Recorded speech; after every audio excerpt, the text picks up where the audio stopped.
Voilà donc pour ce documentaire à présent au plus près des familles de victimes. Nous sommes avec notre invité. Bonsoir Guylain Wattrelos. Bonsoir.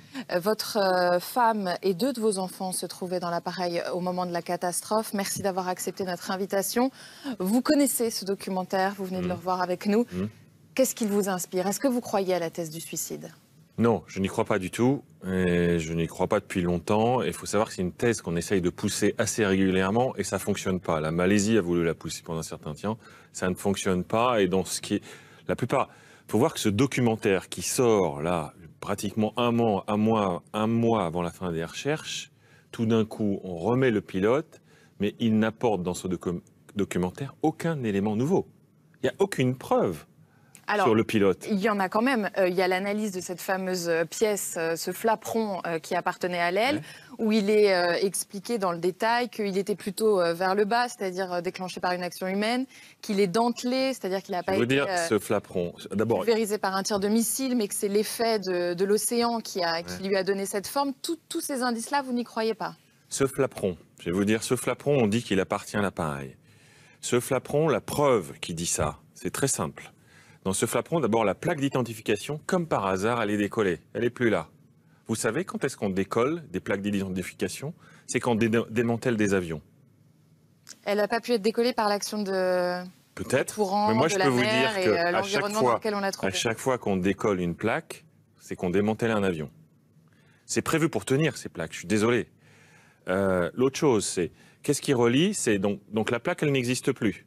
Donc on a été voir à l'intérieur, et il y a 3 numéros à l'intérieur qu'on a retrouvés, par une pièce qui a été fabriquée par un sous-traitant d'un sous-traitant qui est en Espagne.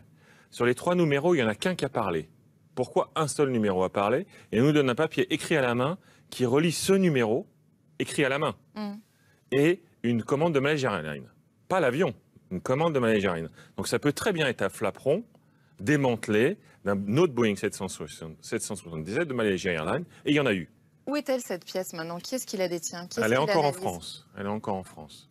Et donc, avec aux mains d'experts qui peuvent communiquer avec la justice française, parce que ça fait partie aussi de votre combat, de dire que la justice française n'arrive pas à avoir les preuves qu'elle devrait avoir. Non, la justice, je vais vous dire, la justice française, moi je dis toujours, la seule enquête dans laquelle j'ai confiance, c'est ce juge français qui est en charge de l'enquête.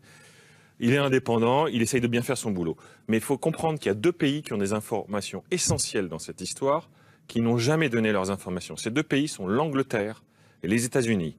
On va commencer par les États-Unis. Le FBI va sur place le 9 mars. Pourquoi le FBI est sur place? J'aimerais comprendre.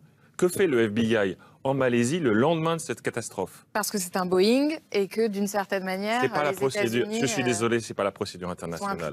Ça ne marche pas comme ça. Pourquoi le FBI prend le simulateur de vol du pilote? Pourquoi le FBI ne veut pas communiquer ces informations au juge français? Donc FBI, on n'a rien. Deuxième entité qui ne dit rien, Boeing. On n'a jamais rien eu de Boeing. Ne veut pas communiquer avec le juge français. Donc ça, c'est les États-Unis.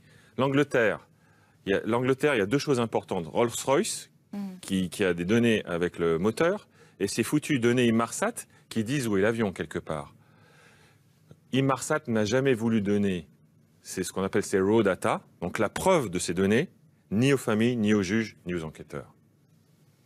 Et Rolls-Royce ne veut rien donner non plus. Pourquoi ces pays ne veulent pas nous donner ces preuves-là? Si elles existent, donnons-nous ces preuves-là. Donc moi, je suis désolé, je ne peux pas croire à des choses qui n'existent pas. Vous, votre thèse, c'est que l'avion a été abattu. Pourquoi l'aurait-il été? Il y a 2 solutions, à mon avis. Il y a quelque chose ou quelqu'un qui ne doit pas arriver à Pékin. Possible. C'est déjà arrivé. L'autre solution, c'est effectivement l'avion est détourné. Donc il y a des pirates dans l'avion qui détournent l'avion. Et il faut l'abattre pour éviter un 11 septembre bis. Donc, ça veut dire qu'on est face à un secret d'État? Là, on est clairement face à un secret d'État, oui. Il est évident, ce que je dis toujours, il est évident qu'on nous ment depuis le 5e jour. Moi, je sais qu'on me ment depuis le 5e jour. Il faut savoir qu'on fait des recherches en mer de Chine pendant 4 jours.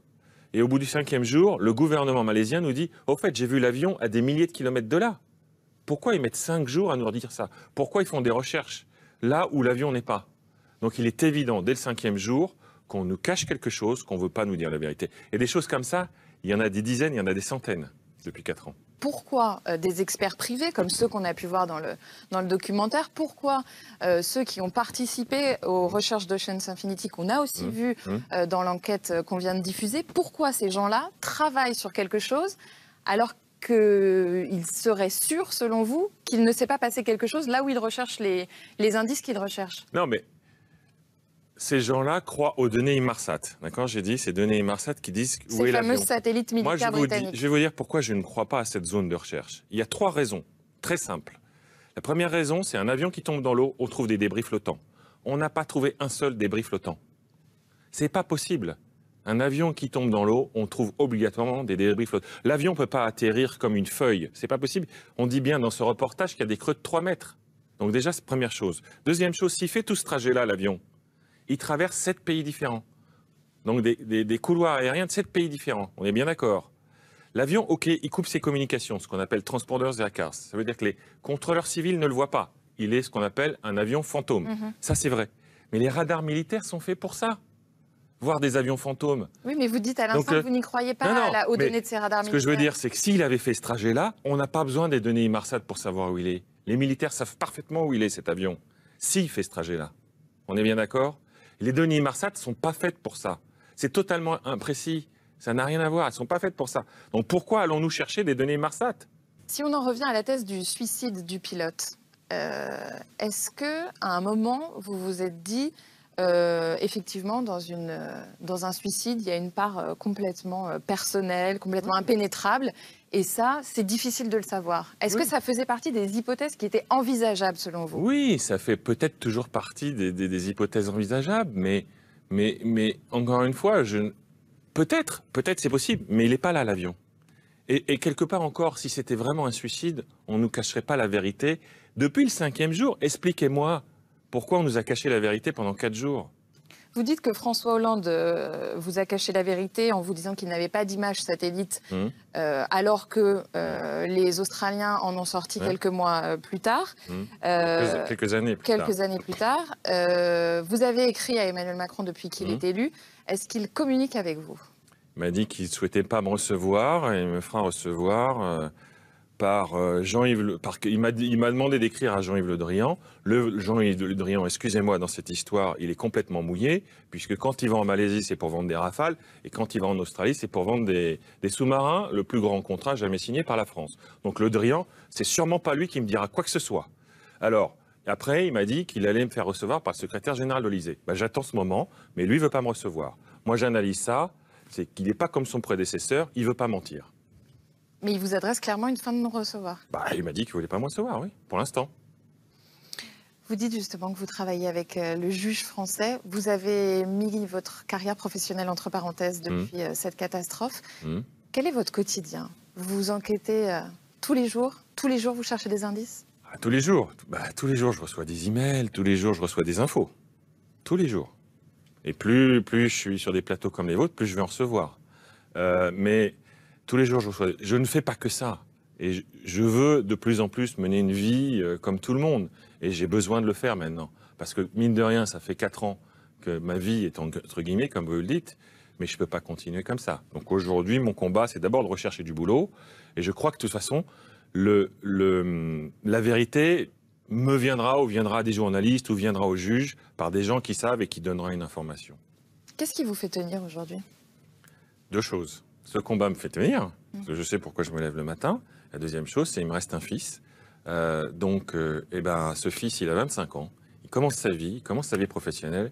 Il faut que je lui montre que la vie vaut le coup et que la vie est encore super et qu'on peut encore être heureux. Merci Guilain Wattrelos. Merci.